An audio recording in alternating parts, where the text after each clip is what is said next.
এখনো তো কয়েকজন ছেলে আইসা বসলা, কিন্তু মাগরিবের নামাজ তো পড়ো নাই। আমি তো বুঝি ভাইয়া, চেহারা দেখলেই তো তোমার মতো অপদার্থ রে চিনা যায় রে ভাইয়া। বেনামাজি তো জানোয়ারের মতো চেহারা, এটা বুঝাই যায়। বেনামাজি যে বেশরম, বেহায়া, নির্লজ্জ, এটা বুঝাই যায়। চেহারা দেখলেই বুঝা যায় ভাইয়া। নামাজ যে পড়ো নাই, তো এটা বয়ান শুনে কি ফায়দা হবে, কি লাভ হবে, কি ফায়দাটা হবে? মাগরিবের নামাজ ওয়াক্ত তো চলে যাচ্ছে, এশার নামাজের ওয়াক্ত হবে, সবার কথা মনে পড়ে, সবাইরে ভাল লাগে। আল্লাহকে কেন ভাল লাগে না? সবার কম বেশি মানুষে আবদার রক্ষা করে, তা আল্লাহ তাআলার আবদারটুকু কেন রক্ষা করে না? কেন?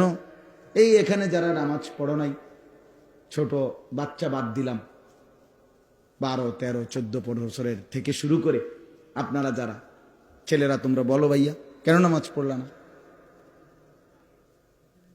আল্লাহ আমাদেরকে মাফ করে দেয়।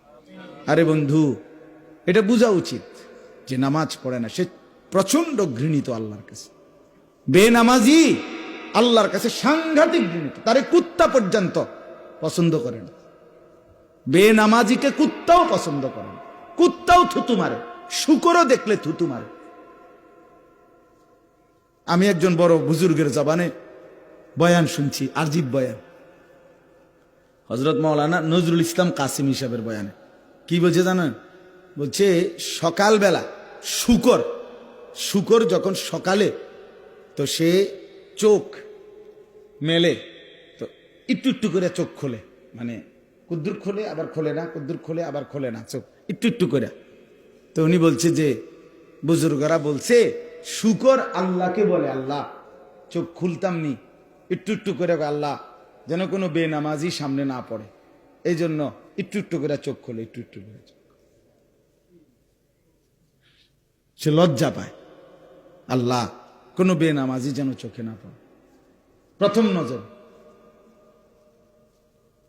আমি উনার বয়ানে শুনছি, কতটা নিকৃষ্ট বেনামাজি চিন্তা করে দেখেন।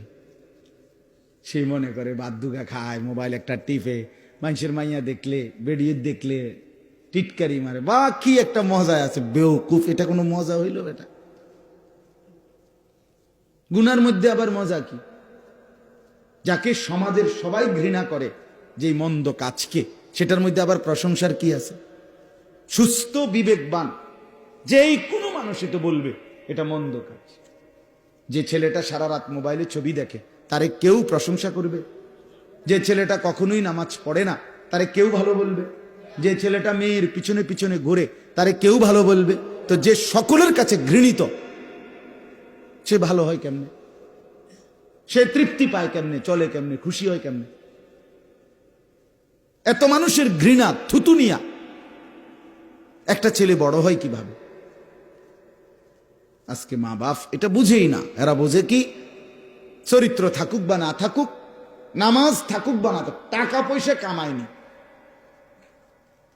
কোগার টাকা যদি ফুটে কামায় খালাস, দেশে থাকতে হোক আর বিদেশ থাকতে হোক, টেহা ইনকাম করছে না, আর কোনো চাওয়া পাওয়া নাই, হাতে টাকা দিতে আছে, টাকা কামাইতেছে, খালাস। মাইয়াগা কোন রকমে পয়সাওয়ালা, মানে মোটামুটি সংসারটা খাইয়া পয়রা চালাইতারে এমন একজন বেডইতের কাছে বিয়া দিতে আসছে, আর কোনো চিন্তা নাই। এবারে জামাইয়ের চরিত্র থাকুক বা না থাকুক, জির চরিত্র থাকুক বা না থাকুক, এটা দেখার বিষয় না। খাইয়া দাইয়া বালা আসেনি, বুঝেন নাই কথাটা?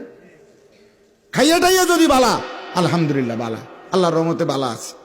আমগো দোয়ায় হাবড়ার জি বালা, বুঝছেন না? এসে মানে খানা, দুনিয়া, ভাত মাছ চাল ডাল, টাকা পয়সা, এইটাকেই আজকে মানুষ শেষ ভালো মন্দের মাপকাঠি বানায় নিছে। ভালো আছে খানা দানায়, ভালো নাই খানা দানায়, অর্থাৎ টাকা পয়সা কামাই করে না, ভালো নাই। কি অবস্থা? যারা ফোলাগার কি না, লাইনে নাই, ভালো নাই, কি না, সারে না পয়সা ইনকাম নাই, টাকা হিসাব, টাকা হিসাব। এই হলো হিসাব। এটাই বুঝি কথা, এটাই বুঝি মুসলমান।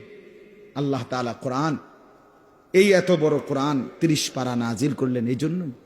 রাসূলুল্লাহ সাল্লাল্লাহু আলাইহি ওয়াসাল্লামের 23 বছরের মেহনত এই জন্যই, এই খামখেয়ালির জন্যই।